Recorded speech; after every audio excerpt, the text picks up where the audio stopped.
Hey everybody, it's Angelo with Angelo's Workbench. Welcome back to video number 4 in my beginner how-to using the Revell 1970 Dodge Charger.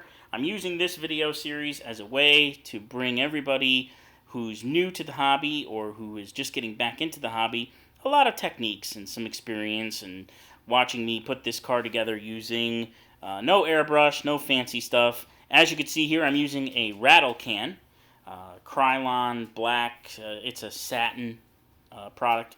And the key thing with rattle cans is the paint always tends to come out really fast. So you want to move the can quickly, put very light coats on. Go back. You don't have to put all the paint on in one coat. You can put the paint on in 9 coats. It doesn't really matter. If they're thin coats and light coats, you'll have your best chance of not having a run, which will make it not look good. Once you get a run in the part, it's very difficult to get the run out. So you'll see I'm doing wide sweeps with the can, moving the can quickly, putting very little paint on. You'll see you can still see the white through the black even after my first coat. It'll take the second and third coat to fully cover it with the black.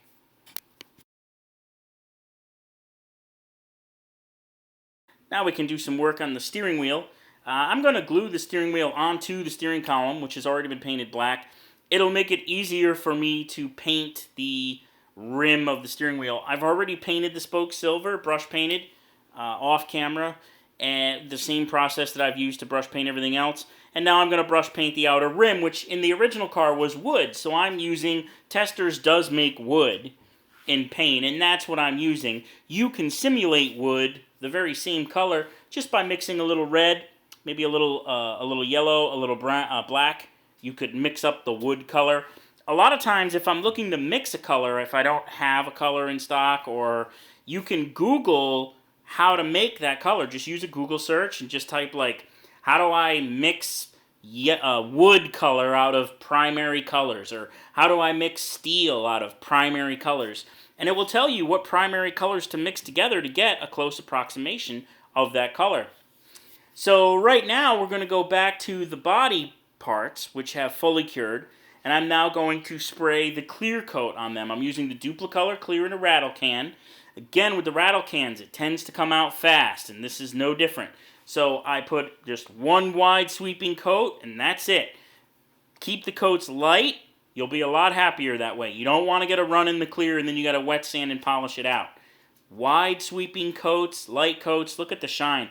The Duplicolor clear coat works very well. In fact, the clear coat that I use in my airbrush on my cars usually is Duplicolor clear coat that comes in a quart. I get it in a quart, I put it into my airbrush, I thin it, and I spray it on my cars. It's less expensive than the rattle cans, but it's essentially the same product, and it works very well. Look at the shine that I'm getting on the body. Keep the spray can moving quickly, put very light coats on, and you'll get a great result just like this. I've got all my engine parts here assembled. I've painted the engine block several different colors, as you can see here. I've got the silver in the transmission, some silver accents, different pair of places, and then of course the oil filter is nice and blue. So I have the starter ready to go. It is right here. There's a nice neat little slot to insert the tab on the starter, so I'll just drop a little drop of glue in there, and then we'll take our starter and we'll pop it right in. If only installing starters in real life was that easy. I think a lot of mechanics could save a lot of time, make a lot more money. Alright, so there's that. So from here we can prepare the carburetors. Now the carburetors were on the chrome sprue. I opted to paint them gold. A lot of the carburetors were gold back then. And I'm going to try and get these oriented correctly. I think we're looking at this right here. Just like that. So I'll just get that on there. There we go. Takes care of the carburetors. And then there are a couple other little parts that have to go on the top here. There is the distributor. which was first painted aluminum and then painted light tan.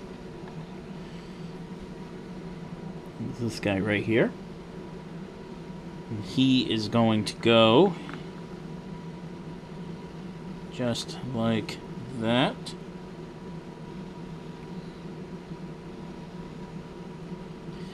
There's that. And then this little guy right here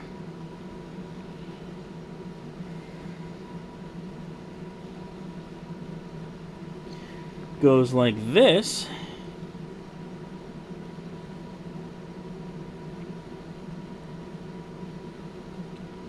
Oops. There we go. Now we can move from there on to the headers. I haven't prepared the valve, the air cleaner yet. I haven't prepared that yet. That is still on the chrome sprue. Still needs to be removed. But we can go ahead and finish off the motor. I can put that on anytime. I can put that on even after it's in the car. So let's go ahead and let's put the glue on for these headers. And there's 2 spots on each side where the tabs go in. But there's 4 spots on each side where you can stick glue.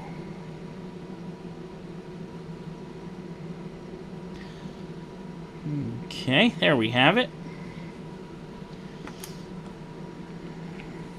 Now, for those of you who haven't seen this before, this is the Model Master Liquid Cement for plastic models, which I like very much because I like the applicator. It's very easy to deal with, as you can see. So, this guy goes on this side.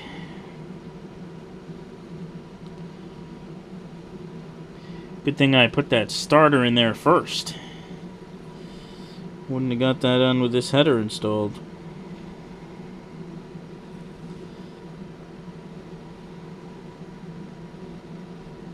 There we go.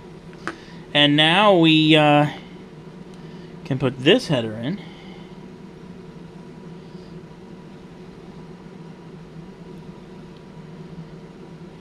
Now let's get set up with our belts here. The alternator goes on the back of this one here, but I'm not sure exactly where that metal bracket goes, so we'll wait until we install that onto the motor to do that. This guy, and then goes inside this guy, which then go inside this guy. But we don't need glue on all the parts. We can just put some glue on this fan belt pulley here.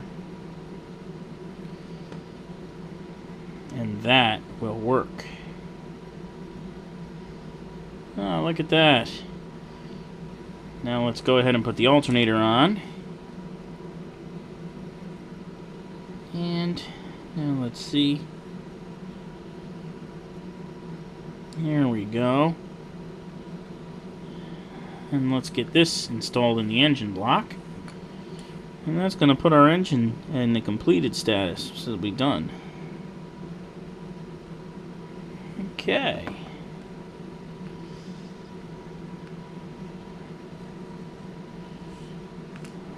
Look at that.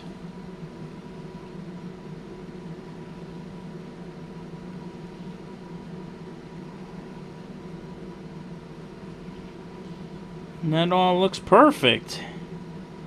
See, I wanted to make sure that I got that bracket on that alternator on in the right place.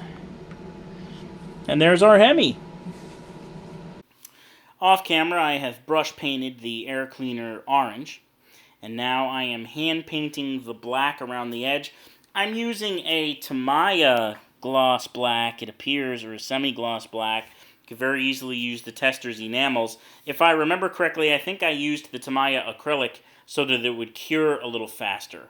I was having the enamels take a long time to cure, and I wanted to produce the video a little more quickly, so I chose to use the acrylic paint. It's the same thing. If you choose to use acrylic paints with your models instead of enamel paints, they sell acrylic kits rather than enamel kits, and they have the advantage of drying a little bit more quickly. You can clean your brushes with water instead of enamel thinner, and they don't have any odors, or any significant odors, I should say.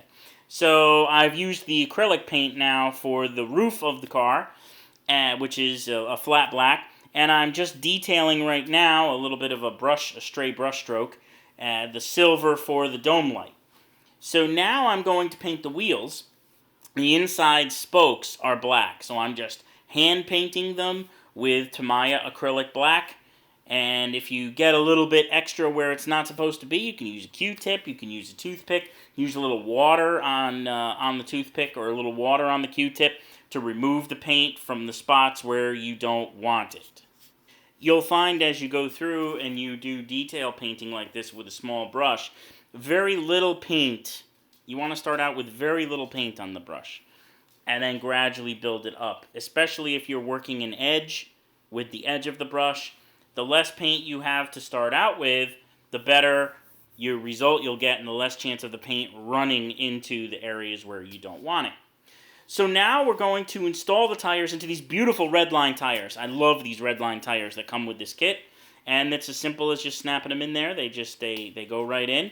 And this is going to wrap up the, we're just doing a little test fit here to see what it's going to look like. This is going to wrap up video number 4. I hope you'll come on back and join me for video number 5. There's a subscribe link in the upper left-hand corner for you to go ahead and click on, as well as some other videos and some other playlists that I have playing here on the channel. Well over 100 videos now on Angelo's Workbench. Thank you for tuning in. I hope you'll come back soon.